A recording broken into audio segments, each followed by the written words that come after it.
bienvenue à un nouvel épisode de Sous un autre angle. Aujourd'hui, une petite surprise, c'est moi, Geneviève Cyr, à l'animation.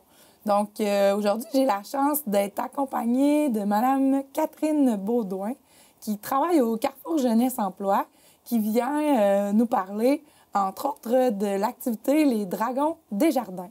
Donc, merci d'avoir accepté notre invitation. Merci de l'invitation. Comme ça fait un petit moment que tu n'es pas venu nous visiter à la télévision, est-ce que tu peux rappeler aux gens quelles sont tes fonctions au Carrefour Jeunesse? Oui, effectivement. Je peux faire ça pour toi, puis pour les gens aussi. Au Carrefour Jeunesse Emploi, en fait, je suis conseillère en emploi. C'est mon premier chapeau. Donc, je viens aider les gens avec recherche d'emploi, mise à jour de CV ou création d'un nouveau CV, le marché de l'emploi en général, préparation pour les entrevues, et j'en passe. Là, il y a plein de choses qu'on peut faire au niveau de l'employabilité. Mais je suis aussi conseillère en entrepreneuriat,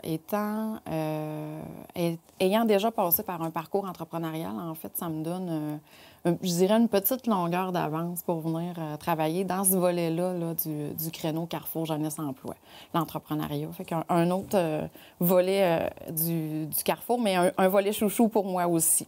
Donc, c'est ça. Et je fais beaucoup de parallèles entre l'employabilité et l'entrepreneuriat. Ça va de soi, là. Il y a plein de parallèles à tirer des deux, là. Fait que c'est ça. Voilà mes fonctions respectives. Parce que ça te ramène un peu à tes anciens amours oui. d'entrepreneur oui. qui restent toujours très chéris à ton cœur. Effectivement. Puis ça te permet, entre autres, là, de t'investir dans l'organisation d'un gros projet qui est les Dragons des Jardins. Effectivement, moi, c'est ma deuxième année pour laquelle je suis impliquée, là, parce que ça fait maintenant là, 1 an et demi que je travaille pour le Carrefour Jeunesse Emploi. Et c'est la deuxième année que je suis impliquée là, directement là, dans le concours des Dragons des Jardins. C'est un concours qui existe depuis 13 ans. Donc, on était là, cette année, là, le 15 février dernier, c'était la 13e édition du concours des Dragons des Jardins. Toujours en partenariat avec Desjardins depuis les 13 dernières années, en collaboration avec la SDE, maintenant la MRC, et puis évidemment le CJE qui est impliqué là, depuis les premières éditions aussi là, au niveau du concours des Dragons des Jardins. Puis plus concrètement, là, dans le fond, pour nos auditeurs, qu'est-ce que ça dragons, mange? qu'est-ce que c'est, dans le fond, oui. pour les non-initiés? Les non-initiés, bien, c'est directement inspiré de l'émission de télévision qu'on connaît, là, qui est présentée à Radio-Canada, qui est présentée aussi du côté de CBC, là, c'est Dragon's Den, si je ne me trompe pas, où on invite des entrepreneurs en devenir ou des créateurs d'entreprises, ou des fois, c'est des entrepreneurs aussi qui ont une certaine expérience. On les invite à venir se mettre dans la gueule du dragon, là, en quelque sorte, et ils doivent venir faire un pitch de vente en bon français, vanter leur entreprise et attirer l'attention de 4 entrepreneurs pour faire en sorte que ces gens-là soient intéressés à investir dans leur entreprise.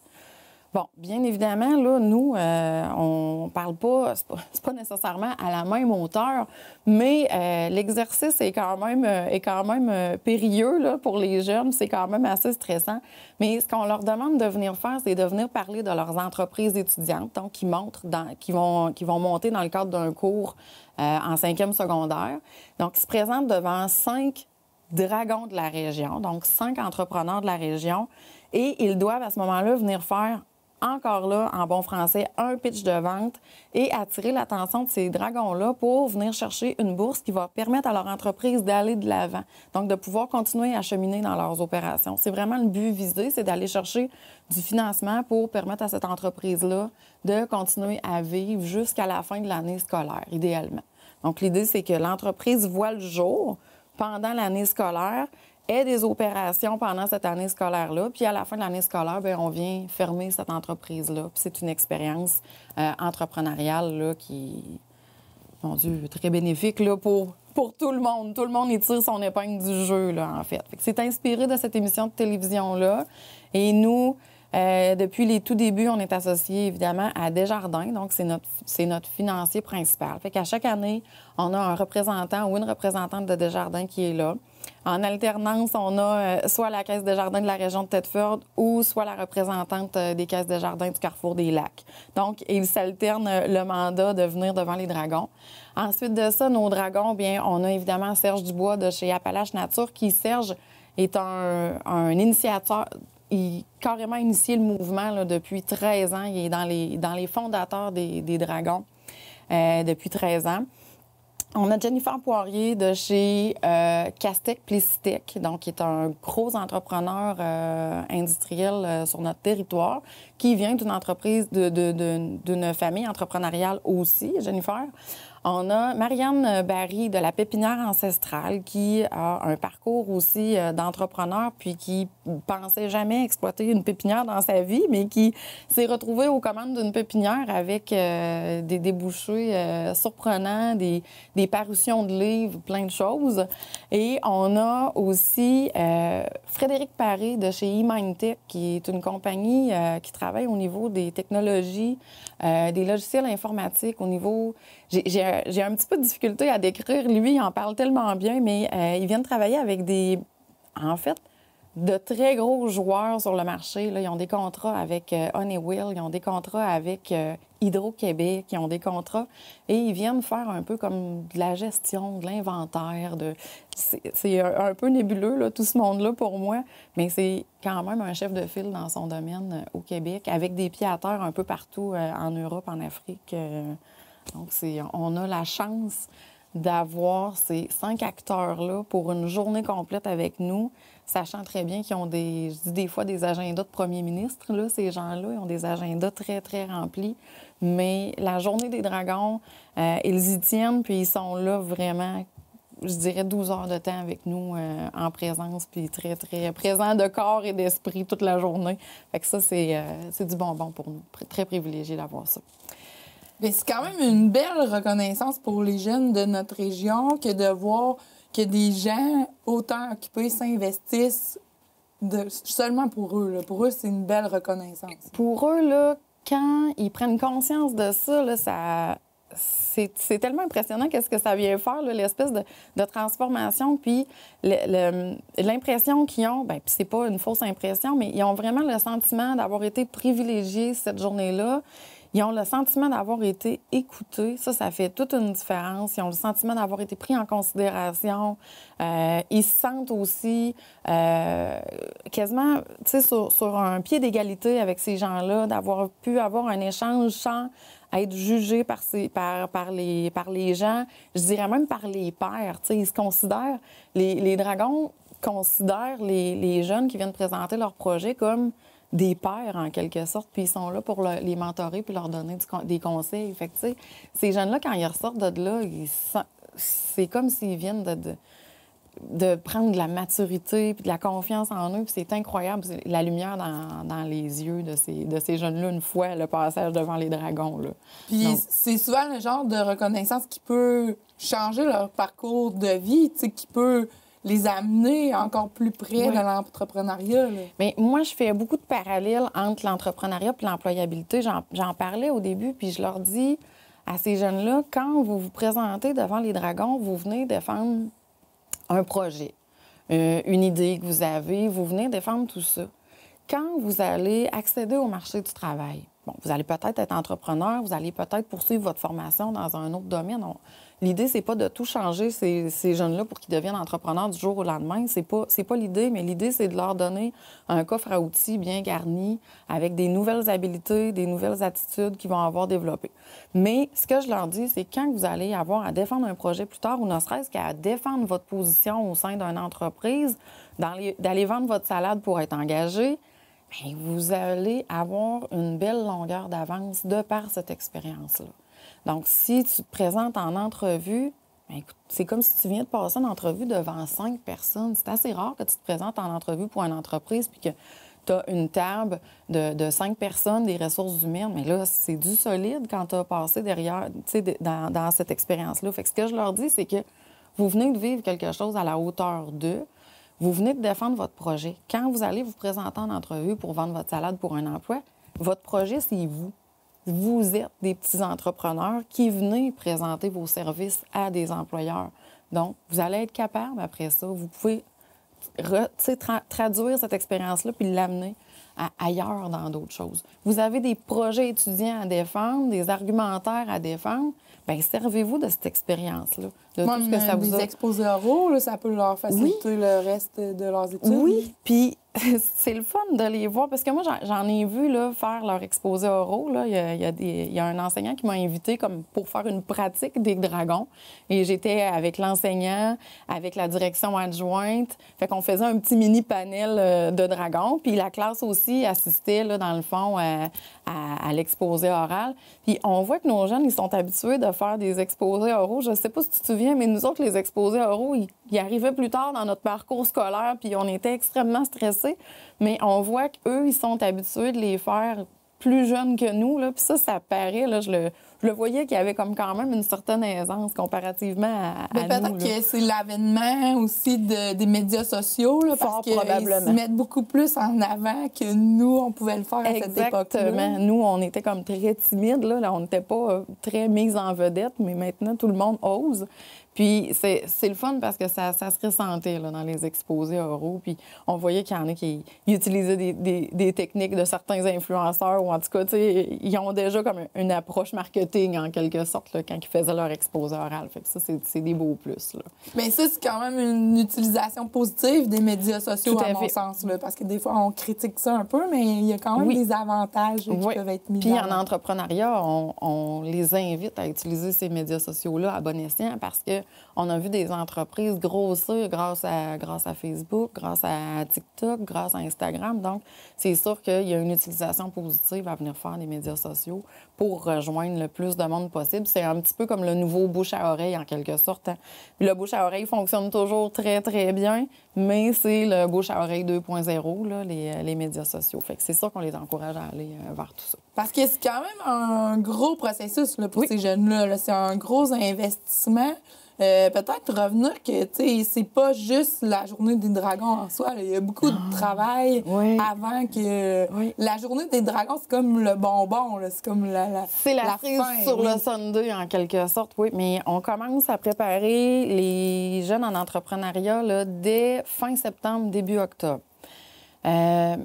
Bon, il faut savoir là, que notre centre de service scolaire, il y a une orientation entrepreneuriale qui est donnée à notre centre de service scolaire. Puis, tu sais, on le dit, la région des Appalaches, la région de Thetford, c'est une région qui est entrepreneuriale, au potentiel de développement entrepreneurial.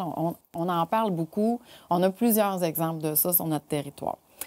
Évidemment, le fait d'enseigner sensibilisation à l'entrepreneuriat dans nos écoles, entre autres choses, en 5e secondaire, bien, ça vient aider. Le fait aussi qu'on a une branche entrepreneuriale à notre cégep, ça vient aider. Puis, bien, après ça, l'entrepreneuriat, on le retrouve aussi dans les universités. On en parle même au centre de formation professionnelle. Donc, tu sais, dans différents programmes, il y a de l'entrepreneuriat. On peut faire de l'entrepreneuriat dans tout. Moi, je dis tout le temps, aussitôt qu'il y a des transactions d'argent, ça devient de l'entrepreneuriat. Donc, c'est possible d'en faire dans tout. Et ça l'aide. Fait que moi, ce que je viens faire, c'est que dès fin septembre, début octobre, je viens dans les classes, dans les 3 écoles polyvalentes. Donc, je suis accueillie par les enseignants, les élèves.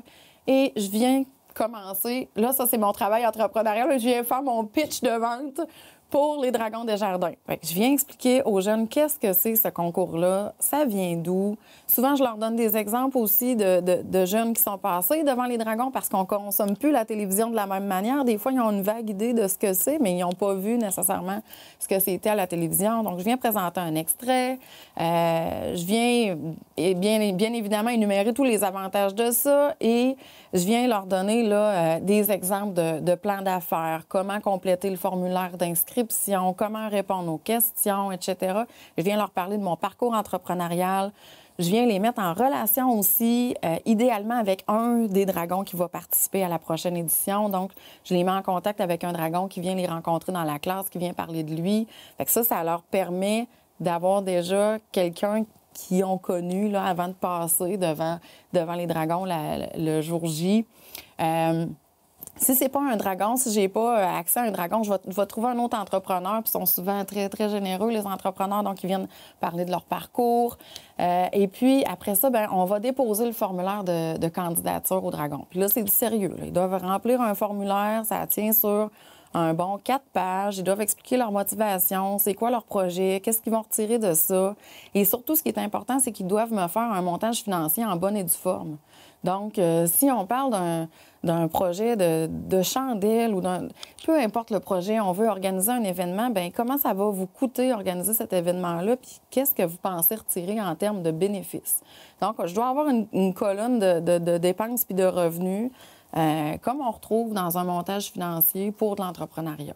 Fait que ça, c'est une des portions les plus importantes. Moi, si le montage financier, il est pas bien ficelé, entre guillemets, bien là, je vais questionner certaines choses. Je vais demander de me rajouter de la matière là, avant d'accepter là, le dépôt du projet.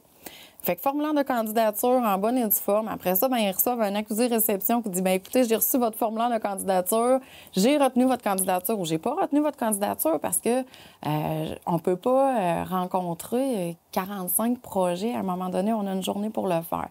Donc, on peut rencontrer jusqu'à 15 équipes ou 15 projets entrepreneuriaux cette journée-là. Fait que sélectionner ou non sélectionner.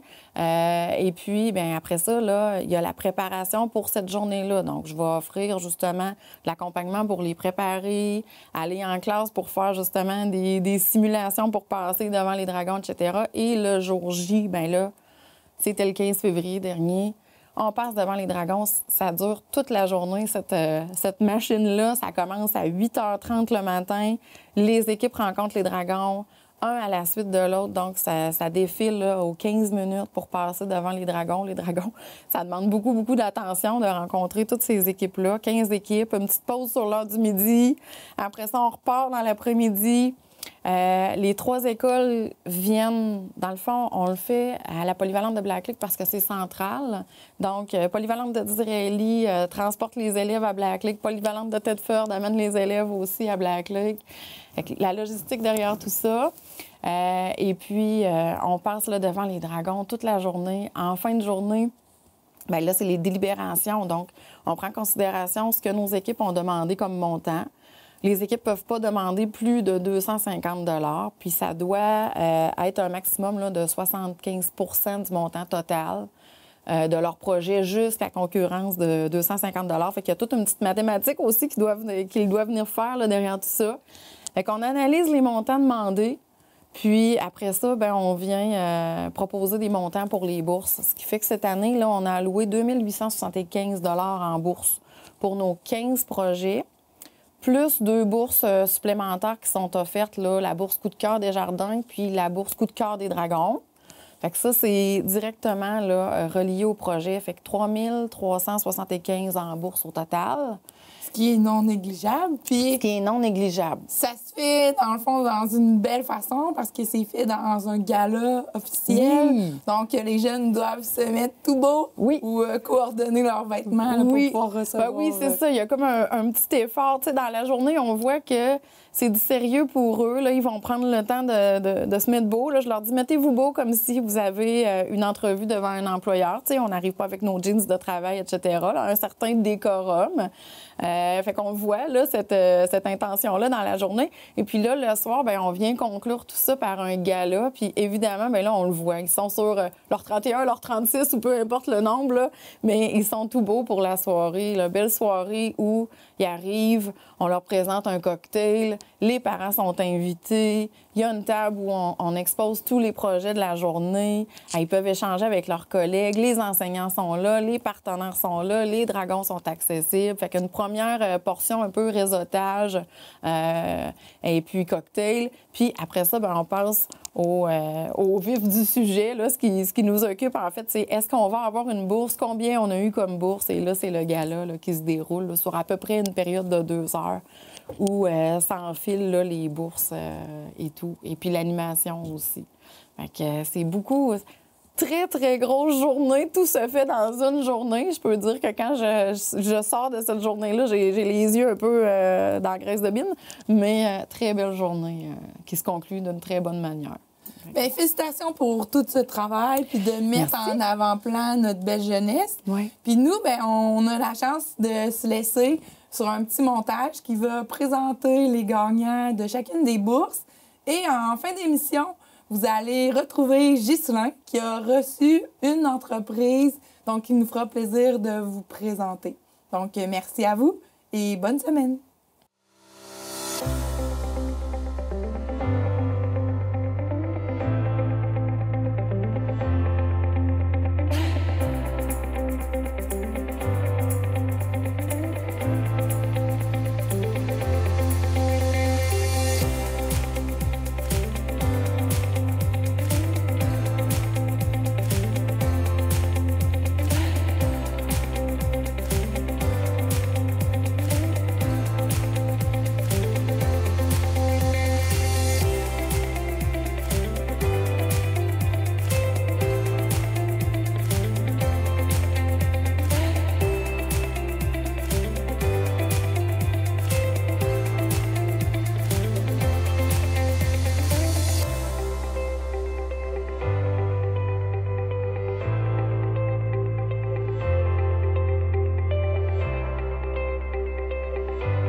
Mesdames, Messieurs, bienvenue à une nouvelle émission de Sous un autre angle. Cette semaine, on reçoit deux personnes. Deux personnes, moi, personnellement, j'en ai rien à cirer.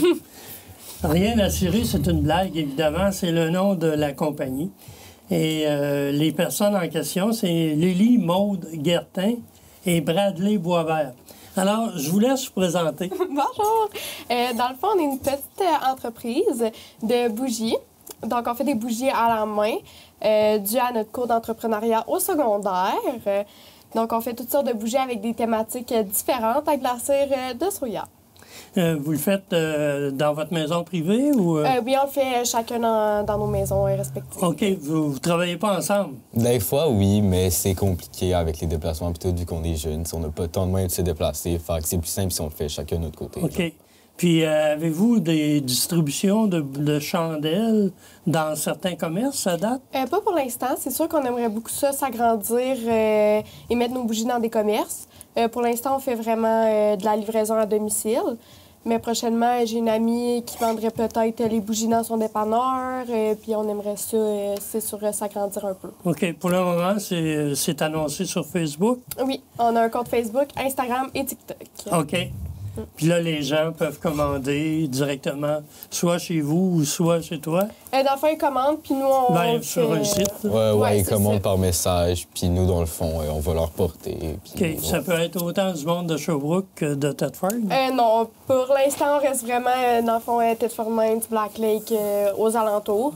C'est sûr qu'on aimerait ça aller dans de la livraison, mais pour l'instant, c'est compliqué. On doit trouver un moyen de pouvoir livrer sans que les bougies se brisent. Ouais. Puis aussi, le fait que ça fait cher à livrer pour juste une bougie, souvent. Fait qu'il faut qu'on trouve un moyen que la livraison puisse pas coûter les cher. bougies? Ils sont à 12,50 $. Dans le fond, les bougies de base. Ceux-là, avec des thématiques, c'est sûr que le prix augmente, mais les bougies de base sont 12,50 $. OK. Puis ça comprend la livraison, je présume? Oui. Ouais, tout est compris. De là, c'est pas l'interrogation que vous avez de savoir comment on pourrait faire pour avoir une livraison plus sécuritaire. Parce que là, ça demande l'emballage. Oui. Ouais, c'est ça. Parce que c'est des pots de verre, ça? Ouais. Oui, c'est des pots maçons. C'est une façon qui a été développée dans une jeune entreprise, je Oui, présume? dans le fond, c'est grâce... Au début, on avait fait une compagnie de foulards pour chiens. Mais on a remarqué que ça marchait pas, ça prenait beaucoup trop de temps, puis le foulard allait coûter trop cher. Donc finalement, on s'est tourné vers des bougies parce qu'on aime ça créer, on a beaucoup de créativité, on aime ça créer. Fait qu'on a décidé de... Puis on a plein d'idées aussi pour des projets à venir, genre des thématiques plus pour la fête des mères, le Pâques et tout. Vous avez combien de sortes de fragrances? Il y en a aux pêches? Au total, on en a une vingtaine. Une vingtaine de... Ouais, l'odeur...